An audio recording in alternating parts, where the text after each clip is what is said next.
अब सुखदेव जी से राजा परीक्षित बोले कि गुरुदेव, भगवान के और विवाह हुए थे, उनकी कथा आप हमें सुनाइए। सुखदेव जी बोले कि राजन,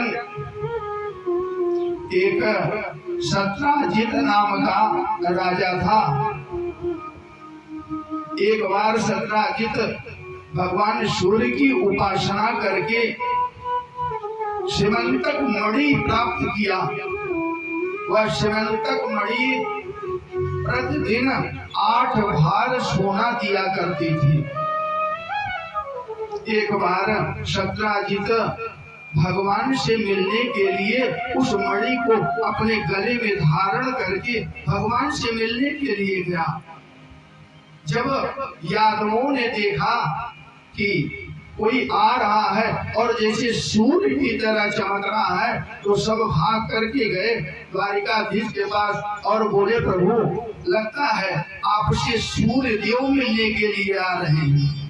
भगवान ने कहा, अरे वह सूर्य देव नहीं है, वह सत्राजित है, जिसने भगवान सूर्य की आराधना करके मणि को प्राप्त किया है। वह श्रीमंतक मणि धारण किया है। वही मणि जो है सूर्य की तरह चमक रही है।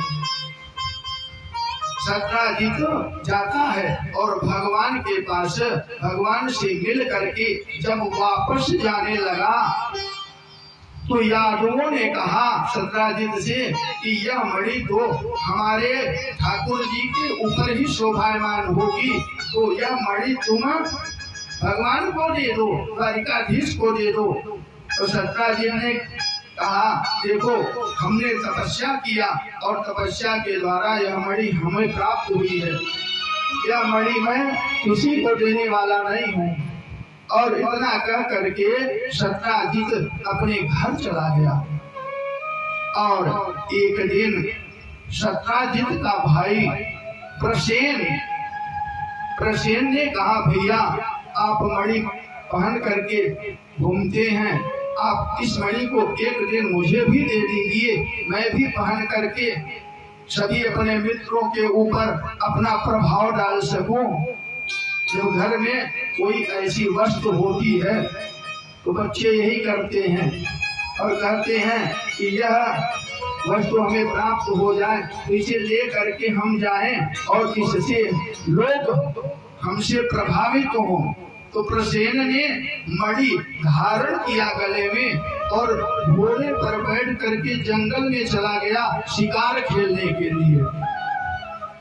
वह जैसे ही जंगल में गया, एक शेर ने प्रसेन को घोड़े से ही मार दिया और मणि छीन करके ले गया। और मणि ले करके वह शेर अपने मुख में ले करके जा रहा था। उसी समय जामवंत जी की निगाह उस शेर के ऊपर पड़ गई। तो जामवंत जी उस शेर से युद्ध करके उस शेर का मुंह फाड़ दिया और उस मणि को उससे छीन करके अपनी गुफा में लेकर गए।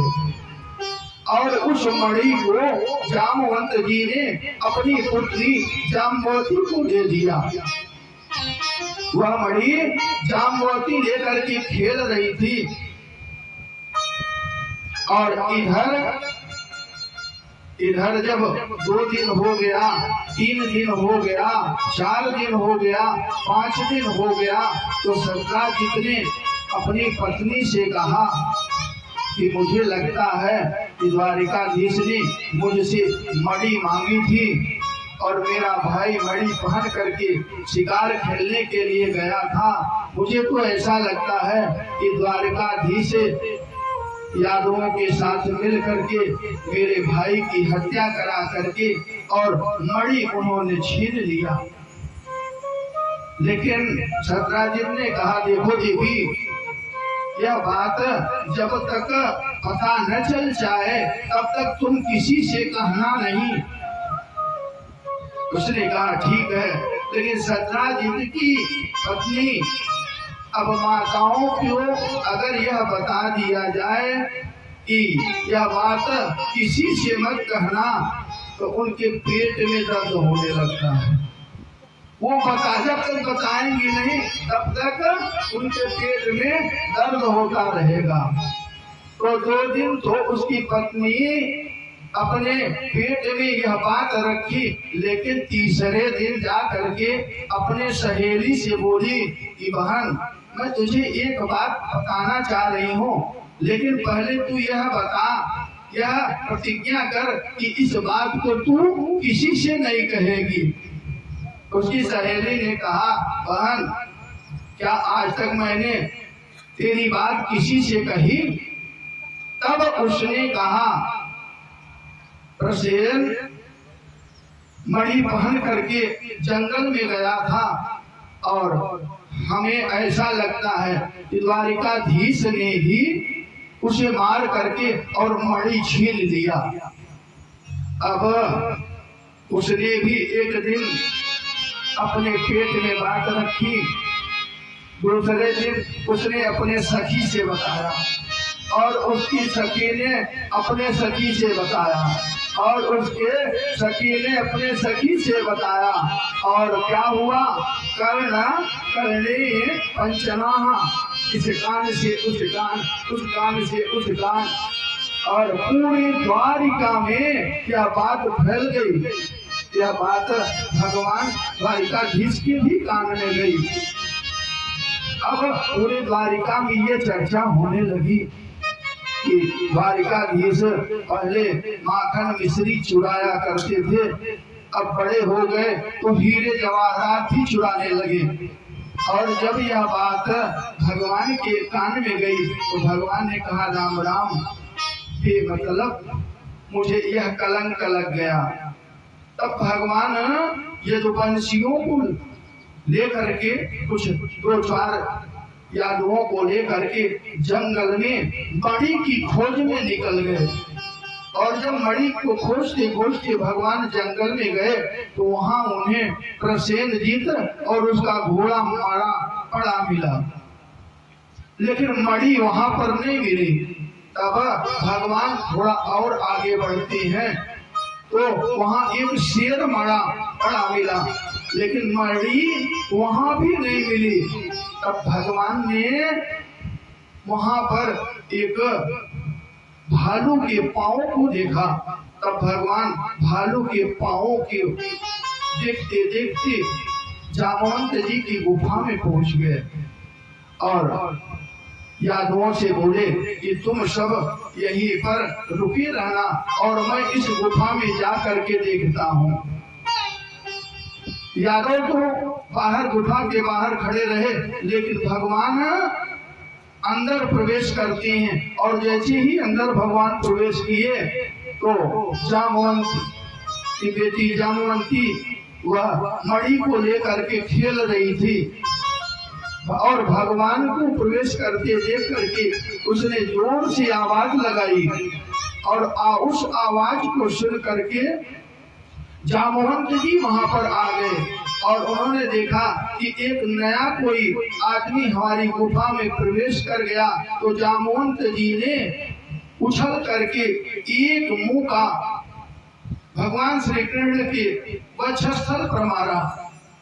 तब भगवान ने भी उछल करके 2 मुका जामवंत जी को मारा और इस प्रकार से मुका बाजी होने लगी। भगवान और जामवंत जी के बीच में मल्ल युद्ध प्रारंभ हो गया और यह युद्ध 27 दिन तक चला। 27 दिन तक यह युद्ध चला और 28वें दिन भगवान ने जामवंत जी को ऐसा पटका और छाती पर बैठ करके इतने मुक्का बरसाए कि जामवंत जी की एक एक हड्डी चटक गई।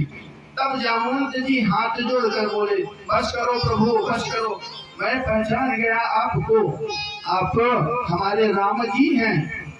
अब यहाँ पहचान निकल आई और जब पहचान निकल आई तो जामवंत जी ने कहा, प्रभु यहाँ आपका आगमन किस कारण से हुआ है? भगवान ने कहा, मैं मणि की खोज में यहाँ पर आया हूँ और यह मणि तुम्हारे पास है। तो जामवंत जी ने कहा, प्रभु यह मणि मैंने शेरों को मार करके यह मणि मैंने प्राप्त किया और यह मणि मैं ले आ करके अपनी बेटी को दे दिया। और जो बेटी को एक बार पिता देता है फिर उसे वापस वह नहीं लेता। तो भगवान ने कहा, मणि तो मैं वापस ही लेकर के जाऊंगा। तो जामवंत जी ने कहा, प्रभु एक मेरी विनती है, अगर आपको मणि चाहिए तो आप मेरी बेटी के साथ विवाह कर लीजिए और दहेज में मैं मणि आपको दे देता हूँ। भगवान ने कहा, एवं अस्तु, तुम्हारी अगर यह इच्छा है तो यही से। अब जंगल में मंगल हो गया और भगवान का विवाह जाम्बवती के साथ हो गया। भगवान मणि और जाम्बवती को लेकर के द्वारिका में आते हैं। अब भगवान का के कितने विवाह हो गए?